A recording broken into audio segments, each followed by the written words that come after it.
Pasukan IRGC menargetkan pusat komando Amerika Serikat dan sistem Patriot dalam gelombang terbaru True Promise 4. Operasi ini dilancarkan dengan rudal jarak jauh Hajar Qassem dan juga Qadar. Korps Garda Revolusi Islam Iran atau IRGC mengumumkan pelaksanaan gelombang ke-95 operasi True Promise 4 pada Sabtu 4 April. Serangan ini dilakukan secara luas oleh Angkatan Laut dan Angkatan Udara IRGC di kawasan Asia Barat hingga wilayah Palestina yang diduduki. Dalam pernyataannya, IRGC menyebut operasi menggunakan sejumlah rudal jarak jauh termasuk Hajar Qassem, Khaibar Shekan, dan juga Qadar. Sejumlah target militer Amerika Serikat dilaporkan menjadi sasaran, diantaranya baterai artileri roket HIMARS milik Amerika Serikat di Pulau Bubiyan, Kuwait, serta sistem pertahanan rudal Patriot di wilayah utara Bahrain.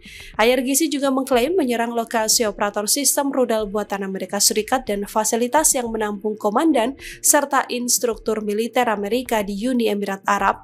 Selain target militer, fasilitas perusahaan teknologi Amerika, Oracle Corporation di Uni Emirat Arab turut menjadi sasaran. Pasukan Angkatan Laut IRGC juga menghantam kapal komersil bernama MGS Ishika yang terkait Israel saat berlabuh di pelabuhan Khalifa bin Salman, Bahrain. Sementara itu, sejumlah wilayah di Israel termasuk Tel Aviv, Bnei Brak, Petah Tikva, Ramat Gan, dan Kiryat Shmona dilaporkan menjadi target serangan rudal Qadar multi hulu ledak. Presiden Amerika Serikat Donald Trump mengancam akan membombardir Iran hingga kembali ke zaman batu. Terkait ancaman tersebut, Iran tak takut hingga melayangkan ancaman balik.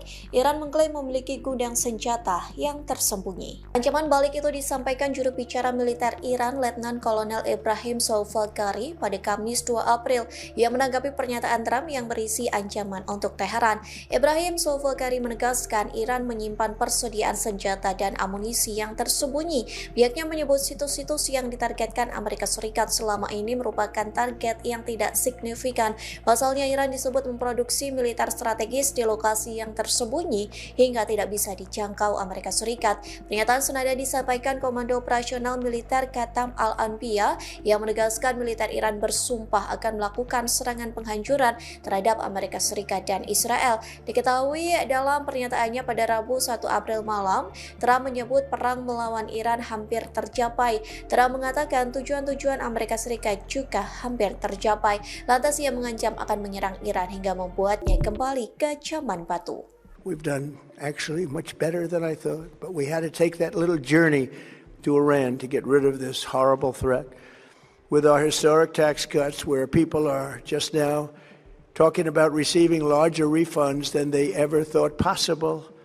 They are getting so much more money than they thought. That's from the great, big, beautiful bill.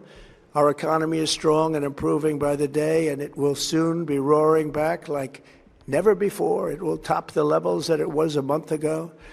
I've made clear from the beginning of Operation Epic Fury that we will continue until our objectives are fully achieved. Thanks to the progress we've made, I can say tonight that we are on track to complete all of America's military objectives shortly, very shortly. We're going to hit them extremely hard over the next 2 to 3 weeks.